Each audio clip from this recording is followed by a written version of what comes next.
So this is a response to a guy called Glude Balm, or whatever it is, weird YouTube name.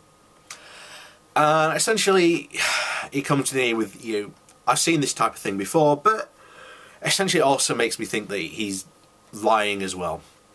And it starts off with, the mother of a friend of mine had chemo and radiation, or just chemo. They radiated her brain since she had throat cancer, and it is close to the brain. It particularly overlaps areas, although it's targeted. Again, so essentially she had throat cancer, and they would have done probably targeted radiation more than anything. Now she has run out of options, he continues. In spite of being operated on, they had to cut her jaw open through her teeth and around the inside of her jaw and behind her tongue to get to the cancer in the back of her throat.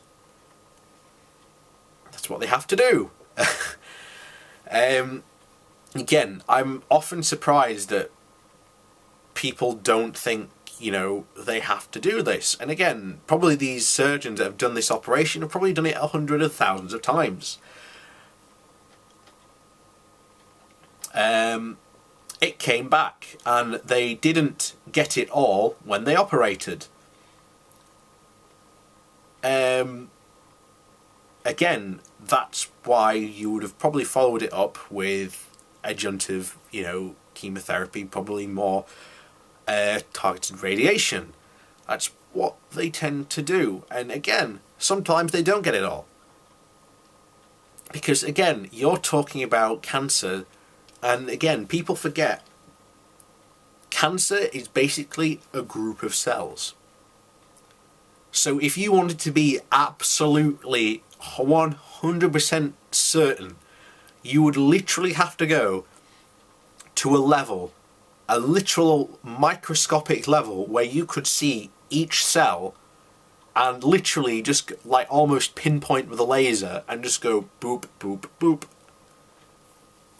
Well, unfortunately, we don't have that full technology available to us. Maybe we will in the future, but certainly not now. She went through unimaginable pain from the operation. Well, of course, she would have had drugs to deal with it. And also the radiation destroyed her inner ear. I never heard of doing that before. And she has bones in her jaw/ear that rub together, causing intense pain because of the radiation. Why would radiation do that? Radiation doesn't have that potential. I'm sorry. She's being treated in a top cancer hospital. In case you haven't heard of it, it's called MD Anderson. Now she's going to try a trial, which is an injection into her bloodstream of a virus that is approved as a trial by the FDA. Just one shot, and that costs $65,000. Okay, if it's a medical trial, again, this is why I'm suggesting this guy made it up. If it's a full, proper medical trial, you don't have to pay a single penny. Particularly if it's approved by the FDA. And it's the same in the UK and anywhere else. As it was decided a while ago that making people pay for medical trials is unethical. Hence why all medical trials are volunteer basis and are paid out of pocket by either the government or the research organisation running the trial. Unless, of course, you're Dr. Basinski, who makes people pay and then never finishes the trial. But, that's a conversation for another time.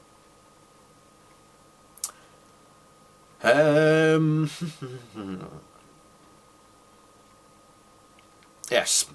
Not to mention that her medical bills are well over in the millions of dollars. Thankfully, the bankrupt Medicare system has covered her conventional, well-established, respectable cancer-causing treatments at the taxpayer's expense. Of course, they would. That's not, you obviously live in, obviously in the US. Is it a perfect system? No. Does it need to be reformed? Yes. That's as much as obvious. But again, typical, medical treatment. That's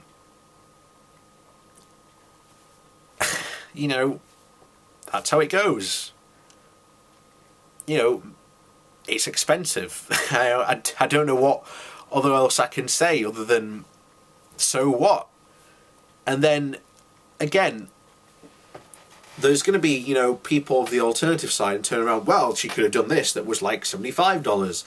Well, unfortunately, this $75 thing that you're suggesting has no medical evidence to back it up, has no scientific evidence to back it up, and has never, ever been conclusively proven to work. So, if you were going to pay, $75 for eating, tree bark, or do you want to pay $65,000 for a one-shot injection? What are you going to pay? What are you going to take? And remember, if this is, a medical trial that's covered by the FDA, and let's say this trial is successful, and this shot is proven to work, then this becomes conventional, well-established, respectable cancer. You did say respectable cancer-causing treatments. It would become a respectable cancer treatment that then they will go, okay, pay it. And as usual, it goes on to say how bad chemotherapy is for a couple of lines. Yes, we know how bad chemotherapy is, but it was the only thing we've got that works, and radiation as well. So until you can conclusively say that we have a better way for treating cancer than chemotherapy and radiation, then we're going to keep on using that, and you need to back that up with scientific evidence to back it up, or else you can't claim it. And then he goes on to say, yes, most cancer patients die from the toxicity of the chemo effects of radiation. No, that is not the case at all. Again, I've said this time and time again, and not a single person has been able to provide evidence of the fact that this is true. Chemotherapy does not kill people. Cancer kills people, but not chemotherapy. And people can come along and say, oh, but, chemotherapy killed my so-and-so. But unfortunately, that is your personal bias getting in the way of a treatment that they had. Yes, the treatment is, bad and it has bad side effects, but it is proven to work.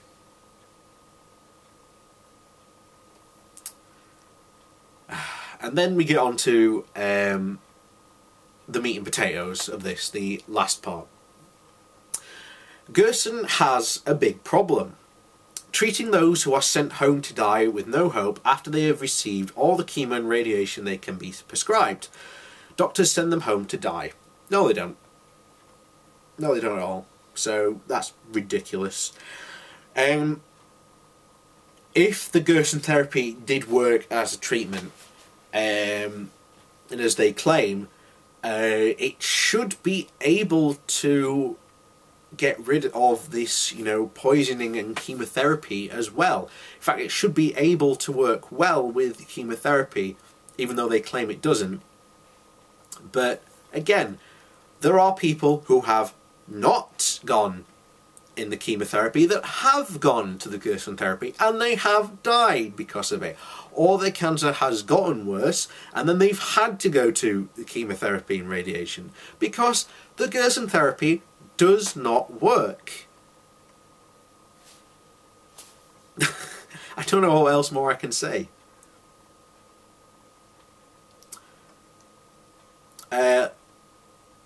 Those other patients are supposed to somehow waved a magic wand over and cured. In Dying to Have Known on YouTube, a absolutely god-awful documentary which I've covered before, a Japanese medical doctor is interviewed who recovered after his cancer had metastasized into his liver. He never provided any proof his cancer was cured by the Gerson therapy. In fact, later on, he admitted that he had actually had conventional medical treatment. But, you know, it's only, you know, stuff that works that might have cured him.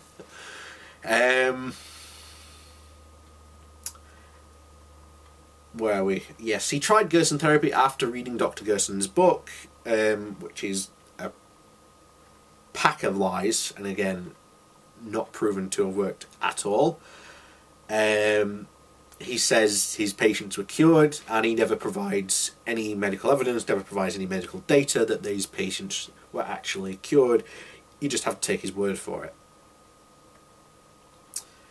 He never went to the Gerson Clinic Hospital, but he was cured. Again, cured under, you know, rather dubious circumstances. Again, he's never been able to provide proof or evidence that the Gerson therapy was what cured his cancer, when he even says himself that he had conventional medical treatment. Where are we? Yeah. So to claim it is quackery and false hope is a bit naive. No, you're the naive one if you think it's not. There are many other cases of recoveries. Most, again, are unsubstantiated, completely unsubstantiated. In the documentary, again, none of them were substantiated that the Gerson therapy was what cured them. And on YouTube, by people who tried the Gerson therapy, again, these people haven't been substantiated. And again, there are a lot of people who basically go suddenly silent on YouTube because either A, they've probably died of cancer. Again, I'm laughing, but unfortunately this is it's a damn serious subject. And again, it's people like this who leave interesting lies like this on pages like this. Anyway, he continues. Does it cure everyone? No, no therapy does. Well, the Gerson therapy's never cured anyone. They've never proven that it has cured anyone. Again, you might be picking up a theme here. Especially not after they've been poisoned by chemo and radiation and have had minimal chance for surviving in the first place. They would have no chance of surviving in the first place if they didn't have chemo or radiation therapy. So, I'm sorry, the Gerson therapy has zero evidence to support it works as a treatment. So I am sorry. It does not work, has no evidence. I am sorry. What you have posted here is a pack of emotional lies. Now, if some of this turns out to be true and that your family members had cancer, then my deepest sympathies to you. But unfortunately, going around and pushing woo-woo and trying to convince other people of conventional medical treatments that work is an absolute travesty. It should be a crime as far as I'm concerned, and you are not helping anyone when you spout this nonsense. I'm sorry. You need to face facts and reality. The Gerson therapy does not work at all. End of story.